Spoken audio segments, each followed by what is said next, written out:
What's happening, my fellow geeks and geekheads? Welcome to a brand new episode of Chris's Custom Collectibles, and today we are going to be pimping out something very familiar. We are going to be pimping out the Alphahawk Nerf gun. Now, if this looks familiar, I had the absolute pleasure of painting up several of these for Mr. Alec Gillis, the co-founder of Studio ADI in Los Angeles. I will leave the link for the video I posted at ADI in the video description. So I promised a long time ago, after I painted these up for Alec, that I would do a video on the process of how I customized these rifles. It's pretty straightforward, but I did learn some tricks from Alec himself. I mean, this is a man that's worked on the Predator suits, the Xenomorph suits, Starship Trooper props. So first and foremost, with any Nerf gun, we have to get rid of all this ugly insignia and all the legal mumbo jumbo so you don't shoot yourself in the eye, because common sense. We're going to be using a disc sander, an orbital sander, and also some hand sanding for that, and then we're going to prime it, and then it's time to get to the fun stuff. So with that being said,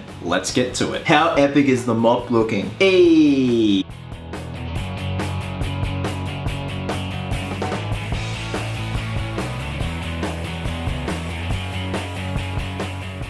Alright geeks, before we start moving on and priming the surface, I just want to show you guys some add-ons that we are going to be putting onto this gun. Now, I found this scope amongst an array of arsenal that I received from Will, the 3D print guy, in that fan mail unboxing. So I had about 3 or 4 scopes in the box that Will sent me, so even though it didn't slide on perfectly, I kinda had to Dremel away some areas of the bottom of the scope, slide it on, screw it back on, and then Loctite it in place. So I think it's gonna be a great addition to the gun. Now, on top of that, I've got a barrel. Now, when I was working on these for Alec at ADI, I asked him if he wanted some barrels straight down the middle there just to add a bit more epicness to the gun. He said yes. So this is the exact same gauge PVC pipe that we used on the gun. Now, obviously, I still want this to fire, so this is going to be completely optional. It slides in place like so. This is also included in the parcel that Will sent me. I'm going to be attaching this onto the PVC pipe. I'm going to be drilling holes in here. I'm going to be coloring this black, of course, so it's going to be completely optional. You can take it out like so, and then obviously it is then a firing Nerf gun. So of course the next step is to prime this bad boy. So we're going to be using the flat grey primer from Rust-Oleum. So I've taken the red tip off the barrel here. It's going to be attached to the PVC pipe, and then we slide the remainder of the barrel over like so. Then after that we can get to the really juicy fun stuff, guys, so let's get to it.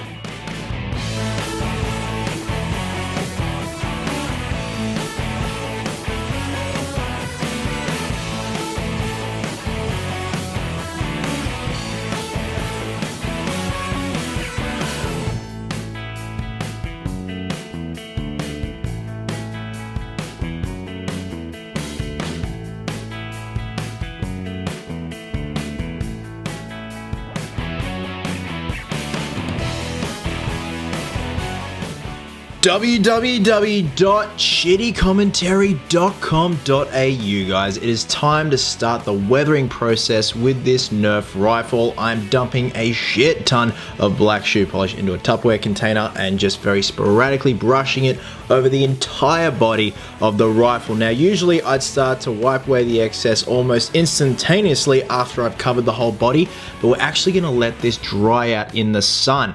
And what we're gonna do after that is get a scourer sponge and soak it in warm water, and then we're gonna scrub away the excess. This is a method I came up with when it came time to weathering the Jakks Pacific Batfleck body to give that nice muscle tone. Just brushing away the excess with a warm scourer sponge really adds to the weathering and really makes it look legit.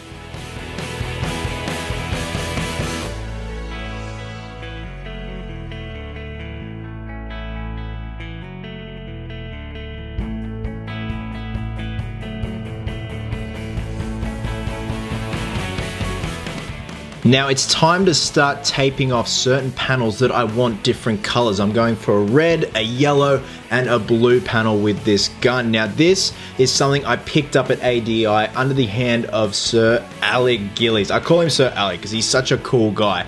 What we're gonna do is get some brush on latex.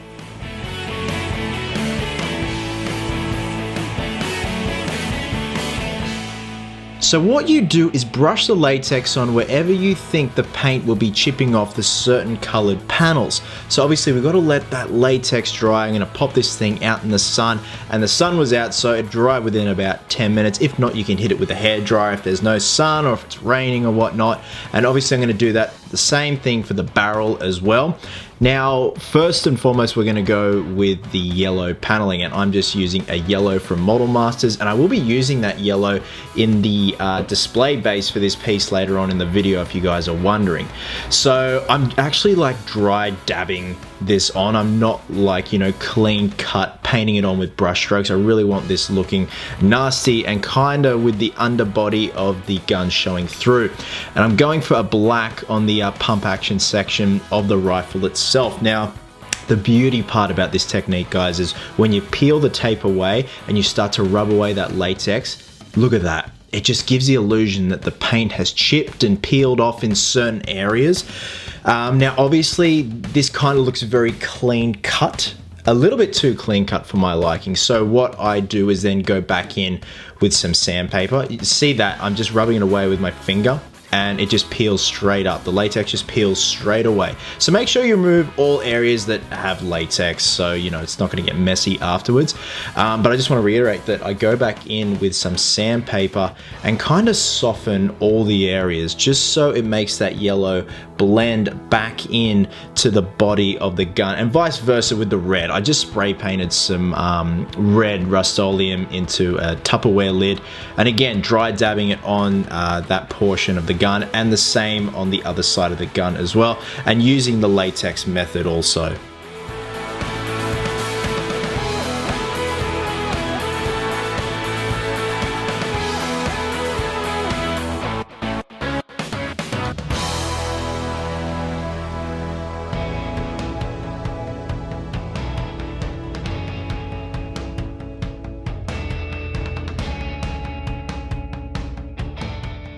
And there we go. I'm just using a sandpaper sponge, which I think are just absolute miracles when it comes to sanding on corners and really smooth corners and all that jazz.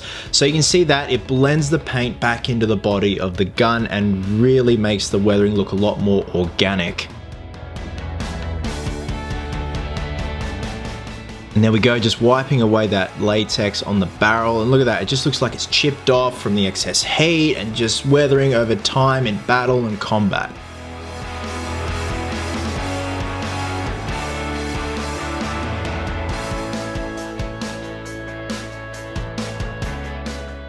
And now I'm just Loctiting the barrel onto the orange tip itself, and the orange tip is also Loctited onto that piece of PVC piping.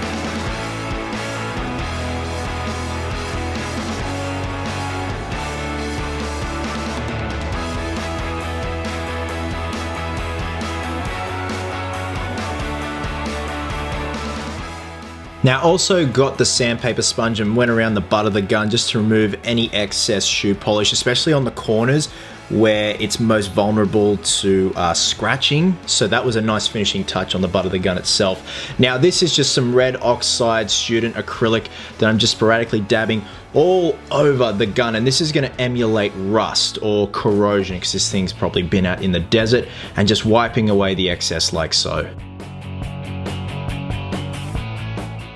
Now I felt this gun also needed some leather wrap, or in this case pleather wrap. This is like leftover I've got from the Pirate Batman build. I've got a ton of this stuff left over, and I just figured it'd be kind of cool to wrap the handle in this stuff, and it was a matter of Loctiting it in certain areas just so it would hold its form. Now this is a cheap belt from a bargain shop. This is going to be the shoulder strap. Now I took the buckle off, of course, and this is how we're softening the leather, or should I say quote unquote leather. This is a matter of just hammering out each portion as you go, and this just severely softens the leather and is a quick approach instead of leather softener. Now I just got a copper pipe holster and a D-ring and pop riveted them in place for the front of the gun so that the belt could be strapped in with ease.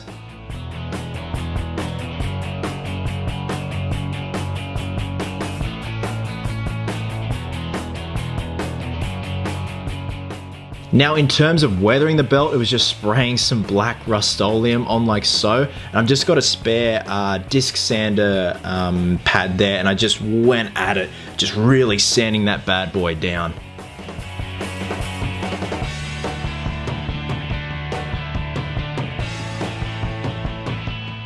And there we go, riveting the front and back in place like so. I had to use pliers for this one because it was really awkward to use a hammer to rivet this because of how these pieces were placed. And then I just got some more pleather wrap and wrapped the back just for a little bit more added of a rustic look. All right, geeks, it's now time to make a display for this piece. So what I'm going with is a wall-mounted piece of plating from, say, like a spaceship or a dock or a base. I don't know what it is, but I'm really excited about this. So we're gonna start off with some MDF. I've got to measure it out, the length of the gun and everything, with a bit of space included and whatnot. Now, I found something really cool at Bunnings. This is from Dulux, it's Duramax. It's got this really sweet texture, almost really rough and grainy. And I kind of want that. I kind of want that rough, organic looking spaceship, bunker wall kind of look. So once this is all measured out, we're gonna cut it with the saw.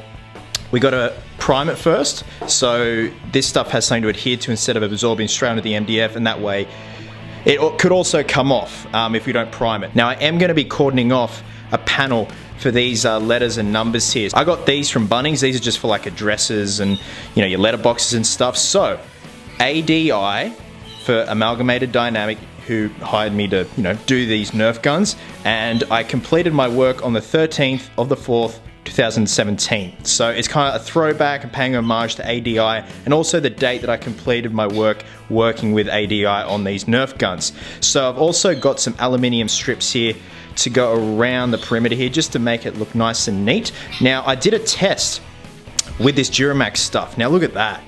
How cool does that look? And it doesn't want to go anywhere. It's perfect. Now I am also going to stencil like 2 yellow stripes going through to make it look all industrial and spaceship and futuristic.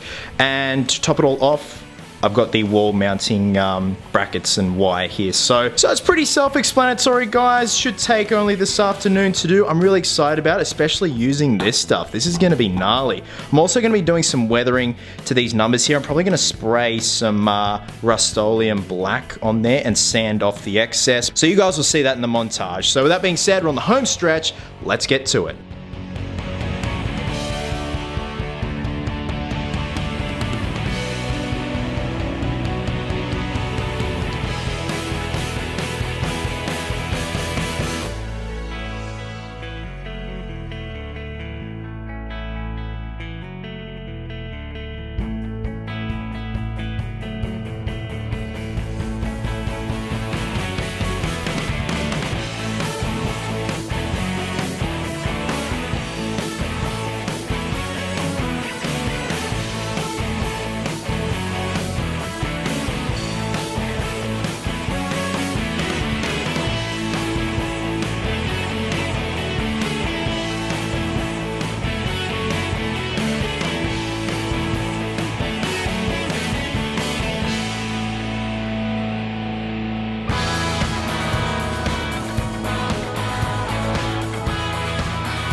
And there we have it, guys. A little bit of paint, a little bit of MDF goes a long way. So as always, thank you so much for watching. This piece is now available for sale in my Etsy store. Please keep in mind, it is still a functional Nerf gun. Like I mentioned during the tutorial, all you have to do is remove that barrel at the front and the darts will still fire. So the darts will be included with this piece. So guys, with that being said, I hope you have a fantastic weekend. I do have a Red Hood update video coming in a few days time. I've done the first coat of red paint and the add-ons for the side parts of the helmet, so I'm very excited to show you guys that. Hope you're well, hope you're happy, be merry, be silly, and until next time, geeks, please always remember, cosplayers do it best.